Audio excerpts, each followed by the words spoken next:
যেজন গাউসুল আজম সেজন বাগদাদওয়ালা, যেজন গাউসুল আজম সেজন বাগদাদওয়ালা।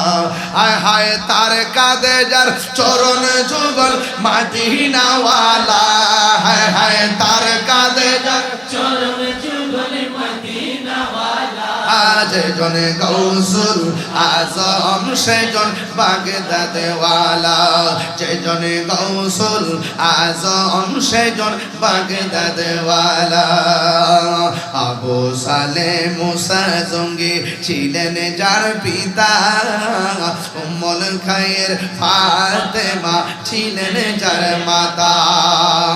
আবু সালেহ মুসা জঙ্গি ছিলেন যার পিতা, উম্মুল খায়ের ফাতেমা ছিলেন যার মাতা। দুইজনে ছিলেন আল্লাহ নবীর প্রেমে মাতুয়ারা, দুইজনে ছিলেন আল্লাহ নবীর প্রেমে উজালা। যেজন গাউসুল আজম সেজন বাগদাদওয়ালা, সবাই যেজন গাউসুল আজম সেজন বাগদাদওয়ালা। তার কাঁধে যার চরণ যুগল মদিনাওয়ালা, হায় হায় তার কাঁধে যার যেজন গাউসুল আজম সেজন বাগদাদওয়ালা। জোরে জোরে কি আল্লাহু আকবার বলা যাবে না? বলি আল্লাহদের কারামত কি সত্য না মিথ্যা? আরো বড় করে সত্য না মিথ্যা? বলি আল্লাহরা ওলি আল্লাহ হতেন না যদি নবীর মহব্বত না থাকতো। তুমি তো দেখতেছো নৌকা দিয়ে নদী পার হয়ে যাচ্ছ, আর ওলি আল্লাহরা দেখতেছেন সুরমা নদী পার হয়ে গেছে নামাজের মুসাল্লা বসায়া। কি যাই নামাজ বিছাইয়া নদী পার হয়ে গেছে। এটা আধ্যাত্মিক জগৎ, কথা বলেন ঠিক কি না? এগুলা বুঝতে হবে। ওলি আল্লাহর দরবারে গেলে এটা নবাবের জায়গা না, এটা গোলামের জায়গা। কথা কোন ঠিক কি না?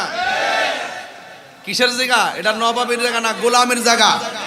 কথা কোন ঠিক কি না? যে যত নরম হয়ে থাকতে পারবেন কপাল খুললে গেছে।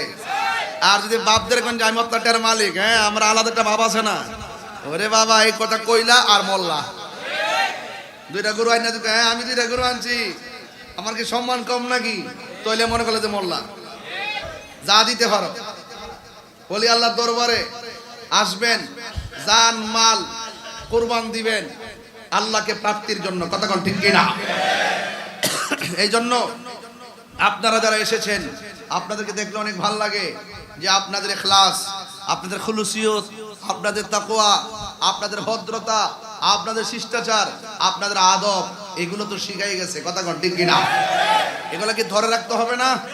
কারণ আপনি বায়াত হইলেন মগবাজার, আপনার সন্তান আসেনি, নাইনাতনি আসেনি, এটির সিলসিলা জারি রাখবেন, এইগুলোর এখানে পাঠাবেন, এই সিস্টেম জারি রাখবেন। খবরদার এই লাইনে বেলেনে যাবে মানে হলো আপনার পেস লেগে গেছে, মনে রাখবেন। কি লেগে গেছে? পেস লেগে গেছে। এই জন্য যেইভাবে আমার আব্বা আমার দাদা যেইভাবে চলে গেছে, যেইভাবে ইখলাস পয়দা করে গেছে, ইখলাস পালন করে গেছে, আমার সন্তানকে এটা শিক্ষা দিতে হবে। আর শিক্ষা দিতে হবে কিসের ভিত্তিতে? আমার নিজের অভিজ্ঞতার ভিত্তিতে। কথা কোন ঠিক কি না? ঠিক তো?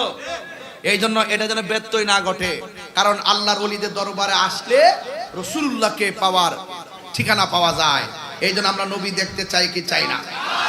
সাহাবায়ে কেরাম নবীর ভালোবাসে জানের চাইতে কম না বেশি? আরে বান্দা বন্ধু হতে পারে না নবীর মহব্বত ছাড়া। নবীর মহব্বত আছে, বাস আপনি আল্লাহর বন্ধু হতে পারবেন। পারবেন কি পারবেন না? এজন্য আমি প্রায় মাহফিলের মধ্যে বলি ইয়া রাসূলুল্লাহ,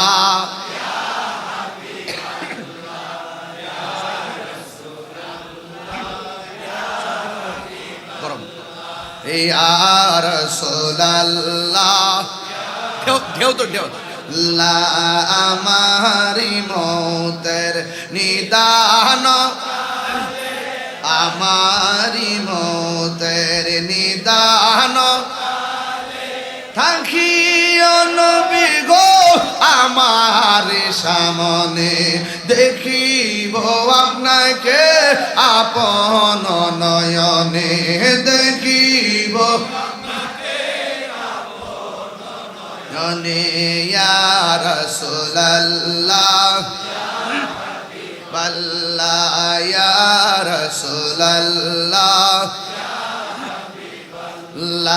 মুনকার নকির আসিয়া সওয়াল করবে বসায়া দিও নবী গো পর্দা উঠায়া করিব সালাম কদম ধরিয়া করিব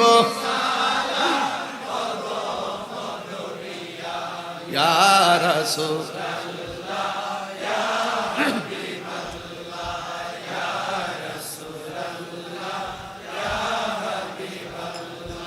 অন্ধকার কবরে যখন দিবেন আমাকে থাকিও নবী গো আমার সামনে দেখিব আপনাকে আপন নয়নে দেখিব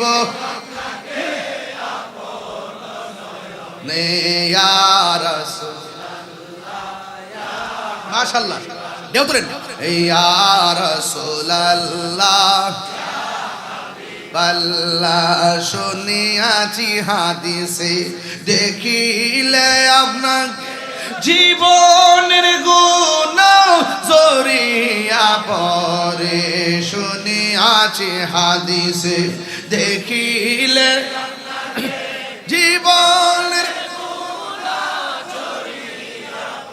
রে দিবেন গো দেখা দয়া করিয়া দিবেন গো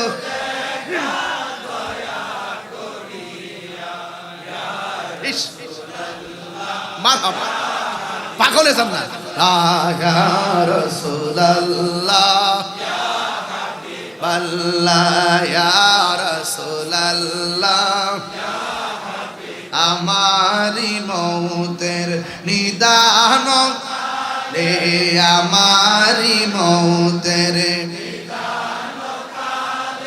থাকিও নবী গো আমার সামনে দেখিব আপনাকে আপন নয়নে দেখিব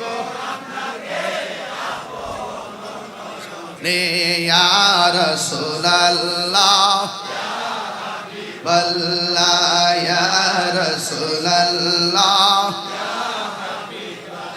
একটা জবান বন্ধ রাখবেন না মহব্বতে মায়ার সুরে বলুন সুবহানাল্লাহ প্রায় 1 ঘন্টা বেলায়েতের উপর আলোচনা করেছি এখন সামনে একটু রিসালাতের উপর আলোচনা করব সুবহানাল্লাহ নবী শান শুনলে খারাপ লাগবে রে বাবা মনে কষ্ট হবে মনের মধ্যে কষ্ট নিবেন না বান্দা বন্ধু হতে পারে না নবীর মহব্বত ভীতি রেখে এই জন্য সুন্নিরা নবীর শান ছাড়া কিছুই বুঝে না কথা কোন ঠিক কিনা